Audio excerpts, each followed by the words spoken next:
Haleluya, puji nama Tuhan, Bapak Ibu Saudara, keluarga GPDI El Shaddai Magelang. Bersyukur bahwa pada saat ini kita dapat bertemu kembali di dalam Renungan 79. Mari terus mengalami pertumbuhan dengan Tuhan dalam 365 hari yang mengubahkan hidup Anda.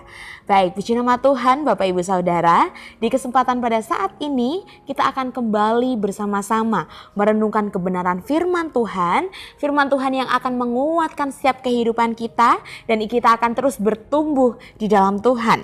Puji nama Tuhan, firman Tuhan pada saat ini terdapat di dalam Kisah Para Rasul, pasalnya yang ke-27, di ayatnya yang ke-25. Saya akan membacakan firman Tuhan terlebih dahulu bagi kita semua. Demikianlah kebenaran firman Tuhan. Sebab itu tabahkanlah hatimu saudara-saudara, karena aku percaya kepada Allah bahwa semuanya pasti terjadi sama seperti yang dinyatakan kepadaku. Puji nama Tuhan, firman Tuhan renungan pada saat ini saya memberikan judul Kuat di Tengah Badai. Hidup tidak selalu berjalan dengan tenang. Ada masa-masa kita seperti berada di dalam badai, baik itu secara fisik ataupun secara rohani. Mungkin kita merasa kita pernah kehilangan arah, kita tidak tahu harus berbuat apa dalam setiap proses masalah yang kita hadapi. Sama seperti kapal yang dinaiki Paulus yang dilandai badai yang sangat hebat, hidup kita kadang juga terombang-ambing oleh masalah. Mungkin bisa jadi masalah pribadi, masalah keluarga, ataupun mungkin hubungan yang rusak, kesehatan yang menurun, atau masa depan yang kita rasa tidak jelas. Tetapi badai itu muncullah seorang yang berdiri dengan keyakinan teguh, yaitu Paulus. Bukannya dia panik, tetapi dia malah berkata kepada semua orang, tabahkanlah hatimu. Aku percaya kepada Allah. Jadi sikap yang dilakukan oleh Paulus ini sangat menunjukkan bagaimana sangat kontras sekali dengan awak kapal yang pada saat itu mengemudi kapal yang ditumpangi oleh Paulus. Tetapi Paulus seorang pribadi, dia memiliki pengharapan penuh kepada Allah. Dia dapat menyampaikan firman Tuhan kepada mereka sehingga mereka dapat terus kuat, mereka dapat terus percaya kepada Tuhan bahwa Tuhan akan menolong setiap kehidupan mereka. Dan pertanyaan bagi kita pada saat ini adalah bagaimana Paulus bisa memiliki iman yang kuat seperti itu, dan juga bagaimana kita bisa meneladani imannya saat kita sendiri ada di tengah badai. Dan jawabannya ada di dalam ayat yang akan kita bahas pada saat ini. Dan pertanyaan bagi kita semua, sekali lagi, bagaimana Paulus tetap tenang di tengah badai? Paulus tetap tenang di tengah badai. Yang pertama adalah dia percaya pada janji Allah. Dikatakan di dalam ayat 25 yang B, dikatakan karena aku percaya kepada Allah bahwa semuanya pasti terjadi sama seperti yang dinyatakan kepadaku. Paulus mendapat janji dari Allah bagaimana melalui malaikat Tuhan di dalam ayat yang ke-23 sampai yang ke-24 bahwa dia akan selamat ya dan harus menghadap kepada kaisar.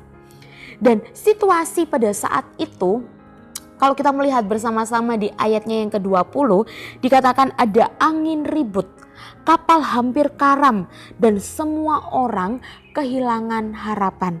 Ya, kita dapat melihat bersama-sama bahwa di dalam renungan pada saat ini menjelaskan proses pencobaan yang dialami Paulus dan orang-orang pada saat itu, bagaimana mereka menaiki satu kapal yang sama tetapi dihadapkan badai yang sangat besar yang pastinya tidak bisa mereka hindari.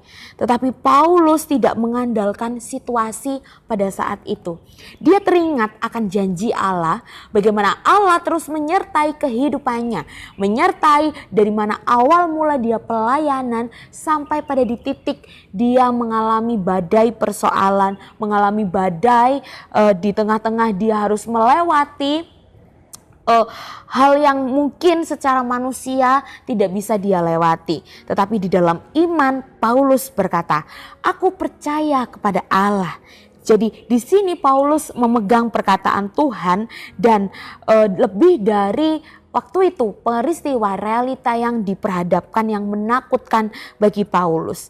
Dan di dalam kehidupan kita, di dalam badai hidup, jangan kita pernah hanya fokus pada masalah-masalah yang terlihat saja. Tetapi kita dapat fokus pada janji-janji Allah yang sudah Allah yakinkan, yang sudah Allah tegaskan dalam kehidupan kita. Ketika Tuhan menjanjikan penyertaan, penghiburan, dan rencana damai sejahtera, itu harus kita terus pegang dalam kehidupan kita. Dan iman bukanlah menghindari satu masalah, tetapi tetap percaya meskipun kita belum melihat jalan keluar. Di dalam 2 Korintus pasalnya yang ke-5 di ayat yang ke-7 dikatakan, sebab hidup kami ini adalah hidup karena percaya, bukan karena melihat. Jadi Bapak Ibu yang diberkati oleh Tuhan, iman orang percaya yang mau teguh terus di dalam Tuhan, dia akan terus mendapatkan pengharapan baru, dia akan terus ditolong oleh Tuhan. Meskipun Tuhan tidak langsung menjawab pada saat itu juga, tetapi tetap yakin dan percaya bahwa janjinya tidak pernah lepas dalam kehidupan kita. Dia selalu menggenapi janji-janjinya dalam kehidupan kita. Puji nama Tuhan. Lalu bagaimana Paulus bisa tetap tenang di tengah badai? Yang kedua adalah kuat di dalam Tuhan. Di dalam ayatnya yang ke-25a dikatakan, sebab itu hai saudara-saudara, tabahkanlah hatimu. Di sini Paulus tidak hanya dia merasa bahwa dia terus merasa bahwa dia bukan tenang sendiri, tetapi juga menjadi sumber kekuatan bagi orang lain, ya. Bagaimana kekuatan bagi 275 orang di kapal pada saat itu. Dia tidak egois di dalam iman, tetapi dia mau membagikan kekuatan Tuhan, membagikan pengharapan yang Tuhan berikan bagi kehidupan Paulus dan juga orang-orang pada saat itu. Nah, ketika semua orang mulai menyerah, Paulus mulai berkata, jangan takut, tabahkanlah hatimu. Jadi iman yang dewasa bukan hanya dia bertahan sendiri. Selain dia dikuatkan oleh Tuhan, dia juga mampu menguatkan orang lain. Di dalam gereja, di dalam keluarga, di dalam sekolah, atau mungkin tempat bekerja, mari kita mau menjadi suara iman ketika orang lain hanya bisa mengeluh dan putus asa.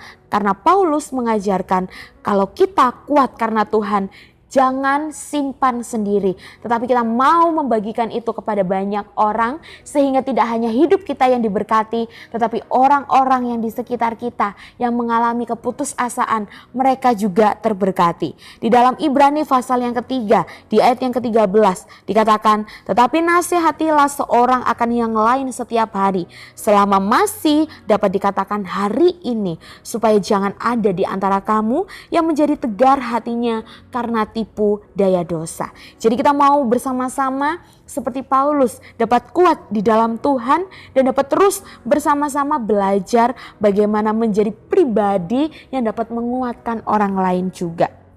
Dan dari sini akhirnya Paulus menerima penyertaan Tuhan.